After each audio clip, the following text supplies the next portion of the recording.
So I'd like to start, if I may, by asking you some questions.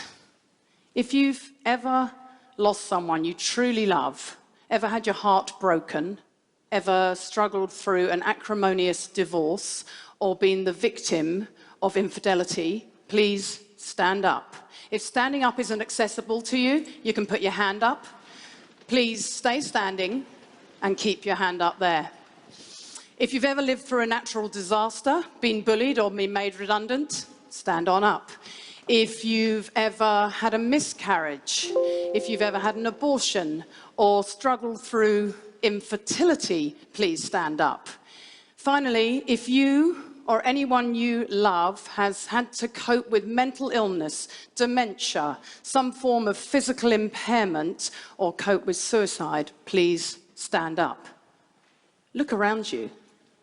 Adversity doesn't discriminate. If you are alive, you are going to have to, or you've already had to, deal with some tough times. Thank you, everyone. Take a seat. I started studying resilience research a decade ago at the University of Pennsylvania in Philadelphia. It was an amazing time to be there because the professors who trained me had just picked up the contract to train all 1.1 million American soldiers to be as mentally fit as they always have been physically fit. As you can imagine, you don't get a much more skeptical, discerning audience than the American drill sergeants returning from Afghanistan. So for someone like me, whose main quest in life is trying to work out how we take the best of scientific findings out of academia and bring them to people in their everyday lives, it was a pretty inspiring place to be. I finished my studies in America, and I returned home here to Christchurch to start my doctoral research. I'd just begun that study when the Christchurch earthquakes hit. So I put my research on hold and I started working with my home community to help them through that terrible post-quake period.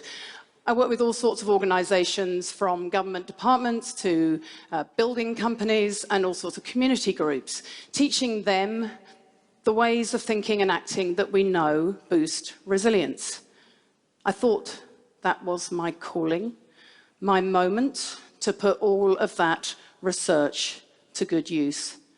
But sadly, I was wrong. For my own true test came in 2014, on Queen's birthday weekend. We and two other families had decided to go down to Lake Ohau and bike the Alps to Ocean. At the last minute, my beautiful 12-year-old daughter, Abby, decided to hop in the car with her best friend, Ella, also 12, and Ella's mum, Sally, a dear, dear friend of mine. On the way down, as they travelled through Rakaia on Thompson's Track, a car sped through a stop sign, crashing into them and killing all three of them instantly.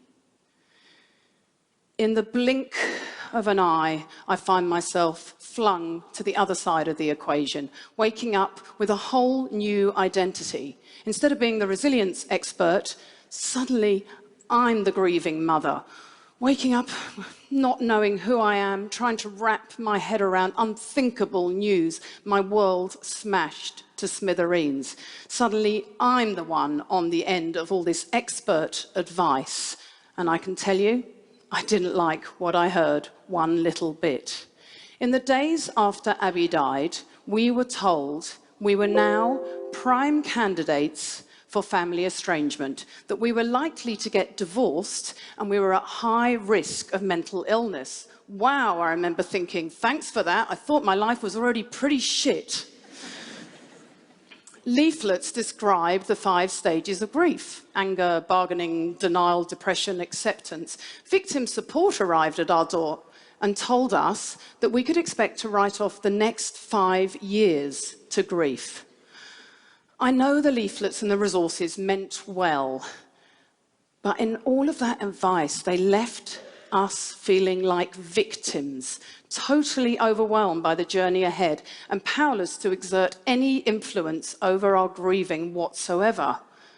I didn't need to be told how bad things were. Believe me, I already knew things were truly terrible. What I needed most was hope. I needed a journey through all that anguish, pain, and longing. Most of all, I wanted to be an active participant in my grief process.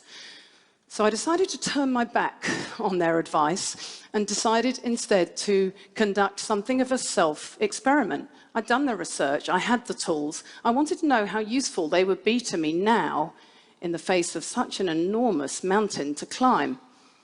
Now, I have to confess at this point, I didn't really know that any of this was going to work. Parental bereavement is widely acknowledged as the hardest of losses to bear. But I can tell you now, 5 years on, what I already knew from the research, that you can rise up from adversity, that there are strategies that work, that it is utterly possible to make yourself think and act in certain ways that help you navigate tough times. There is a monumental body of research on how to do this stuff. Today, I'm just going to share with you 3 strategies. These are my go-to strategies that I relied upon and saved me in my darkest days. They're 3 strategies that underpin all of my work, and they're pretty readily available to us all. Anyone can learn them. You can learn them right here today. So number 1, resilient people get that shit happens. They know that suffering is part of life.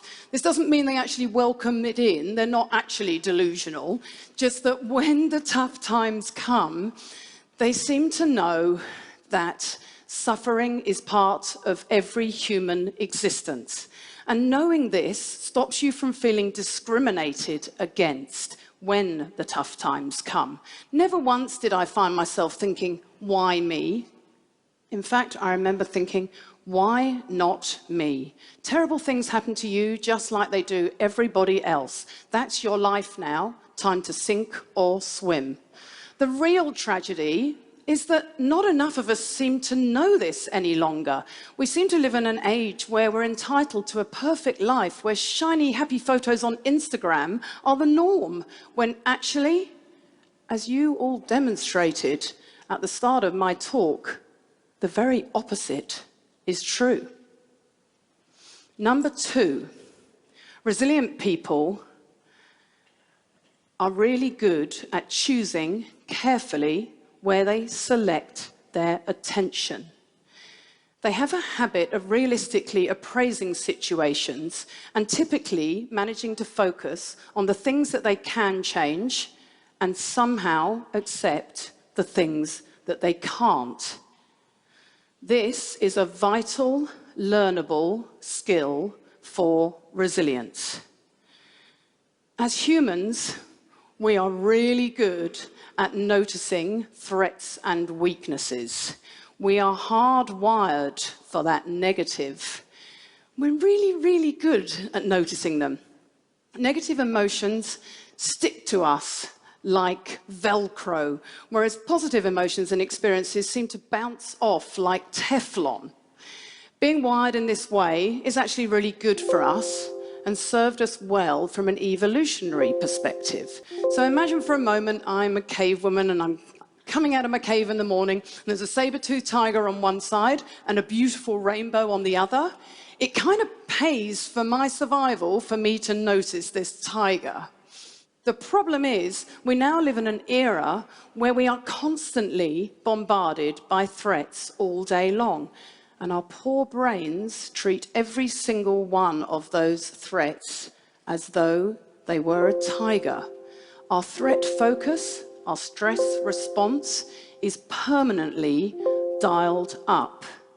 Resilient people don't diminish the negative, but they also have worked out a way of tuning into the good. One day, when doubts were threatening to overwhelm me, I distinctly remember thinking, no, you do not get to get swallowed up by this. You have to survive. You've got so much to live for. Choose life, not death. Don't lose what you have to what you have lost. In psychology, we call this benefit finding. In my Brave New World, it involved trying to find things to be grateful for. At least our wee girl hadn't died of some terrible, long, drawn-out illness. She died suddenly, instantly, sparing us and her that pain. We had a huge amount of social support from family and friends to help us through. And most of all, we still had two beautiful boys to live for who needed us now and deserved to have as normal a life as we could possibly give them. Being able to switch the focus of your attention to also include the good has been shown by science to be a really powerful strategy. So in 2005, Marty Seligman and colleagues conducted an experiment, and all they asked people to do was think of 3 good things that had happened to them each day. What they found over the 6 months course of this study was that those people showed higher levels of gratitude, higher levels of happiness, and less depression over the course of the 6-month study. When you're going through grief, you might need a reminder, or you might need permission to feel grateful. In our kitchen, we've got a bright pink neon poster that reminds us to accept the good. In the American Army, they framed it a little bit differently. They talked to the army about hunting the good stuff. Find the language that works for you, but whatever you do, make an intentional, deliberate, ongoing effort to tune into what's good in your world. Number 3, resilient people ask themselves, is what I'm doing helping or harming me? This is a question that's used a lot in good therapy. And boy, is it powerful. This was my go-to question in the days after the girls died. I would ask it again and again. Should I go to the trial and see the driver? Would that help me, or would it harm me? Well, that was a no-brainer for me. I chose to stay away. But Trevor, my husband, decided to meet with the driver at a later time. Late at night, I'd find myself sometimes poring over old photos of Abby, getting more and more upset. I'd ask myself, really? Is this helping you, or is it harming you? Put away the photos, go to bed for the night, be kind to yourself. This question can be applied to so many different contexts. Is the way I'm thinking and acting helping or harming you in your bid to get that promotion, to pass that exam, to recover from a heart attack? So many different ways. I write a lot about resilience, and over the years, this one strategy has prompted more positive feedback than any other. I get scores of letters and emails and things from all over the place of people saying what a huge impact it's had on their lives. Whether it is forgiving family, ancient transgressions, arguments from Christmases past, or whether it is just trawling through social media, whether it is asking yourself whether you really need that extra glass of wine, asking yourself whether what you're doing, the way you're thinking, the way you're acting is helping or harming you, puts you back in the driver's seat. It gives you some control over your decision-making. 3 strategies, pretty simple. They're readily available to us all, anytime, anywhere. They don't require rocket science. Resilience isn't some fixed trait. It's not elusive that some people have and some people don't. It actually requires very ordinary processes, just a willingness to give them a go. I think we all have moments in life where our life path splits and the journey we thought we were going down takes veers off to some terrible direction that we never anticipated and we certainly didn't want. It happened to me. It was awful beyond imagining. If you ever find yourselves in a situation where you think, there's no way I'm coming back from this, I urge you to lean into these strategies and think again. I won't pretend that thinking this way is easy, and it doesn't remove all the pain. But if I've learned anything over the last 5 years, it is that thinking this way really does help. More than anything, it has shown me that it is possible to live and grieve at the same time. And for that, I will be always grateful. Thank you. Thank you.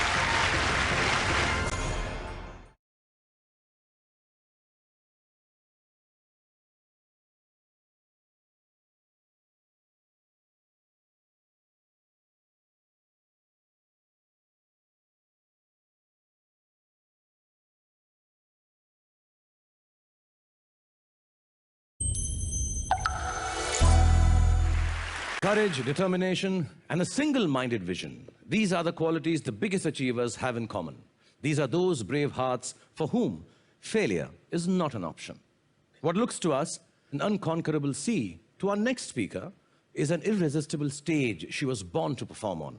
So let's dive straight into the story of our fearless speaker, Bhakti Sharma, who's making waves in the world of long-distance swimming. Bhakti Sharma.